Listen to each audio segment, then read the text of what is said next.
A hazelnut it's really an ancient crop. It's a crop that's been domesticated in Europe thousands of years ago, but it's a part of the landscape across Europe. We actually have a native hazelnut in the eastern half of the United States that some people are familiar with also. But the hazelnut is a temperate tree nut that most people are familiar with, probably from, at least in the United States, from confectionaries or something spreads like Nutella. Here we look at it as a very nutritious, non-perishable crop that it's a new option for farmers in our region that we're happy to be working with. In the eastern United States, we have a disease that kills the European hazelnut that makes it really impossible to grow that species here. So we've been working on a program to develop hazelnuts that are actually resistant to this disease, this eastern filbert blight disease. And it's taken us over 2 decades, but we have finally achieved that. And we have released trees to farmers, and farmers are starting to plant and grow hazelnut trees. It's the European species primarily that we're growing, so the nut it's not a new crop. It's really this ancient crop that has been grown around the world for a long time. It's a new region to grow that, now that we have this disease resistance. My name is Tom Molnar. I'm an associate professor here at Rutgers University in the Department of Plant Biology. I am responsible for the hazelnut breeding program. I've actually been here working on hazelnuts in 1 or 2 different capacities or multiple capacities since 1996. So today we're going to take intact hazelnuts that have come from the field. They're dried. We're going to sort them by size, and then we're going to run them through. This is the Chianchia P300 hazelnut sheller from Italy to remove the shells and provide us kernels. And then we'll take those kernels and we'll sort them for quality, and we'll have a finished product. The first stage in the machine here is where the shells will fall out. And you can see there's these interesting half-moon cutouts, which actually allow round kernels to roll through, or intact nuts to roll through, but they'll grab a hold of any shell pieces and then they'll fall out into these 2 sections of the machine.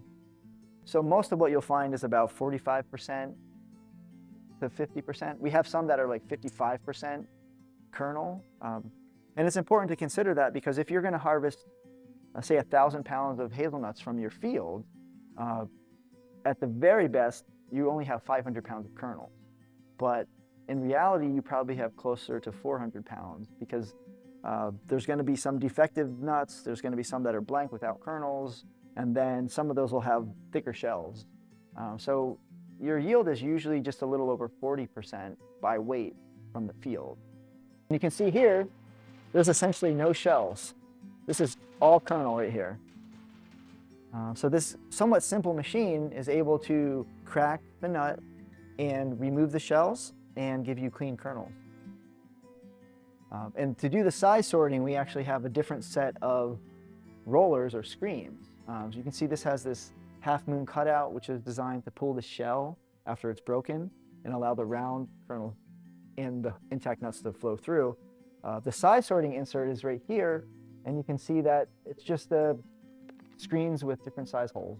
And they roll through. If they're small, they fall. If they're larger, they go to the next set of screens. And we have 2 of these we have 2 different inserts that we can put through, and we can size them from 14 millimeters up to over 20 millimeters. If they're too large to fall through the screens, then they come off the end, and then we can change the screens, and then we can run them through again. And then the same thing with shelling. It's like a circular process. It brings the intact nuts up through the shelling mechanism. Some of them crack, some of them don't. If they're smaller than what the jaws are set at or the cracker set at, and they'll recirculate through the machine, come back, and go up the elevator again, and we can either adjust the cracker and make it a smaller distance, or depending on the shape of the nut, it'll fall a different way and get cracked. So here we have the hazelnut kernels after they come out of the shelling machine, and we're just about at the end of the process. But just like any agricultural crop, you have some that were damaged by insects or maybe molds or other problems, issues growing through the season. So I should say that we do not spray any insecticides or fungicides on our trees. So that means there's going to be a small percentage of, for example, brown marmorated stink bugs, and that's what we have here is just damage from stink bugs. So throughout the season they'll feed on some of the hazelnuts, and unfortunately what it does is it brings in a little bit of molds, or there's a pock mark on the kernel that will end up getting moldy. So those are no longer edible.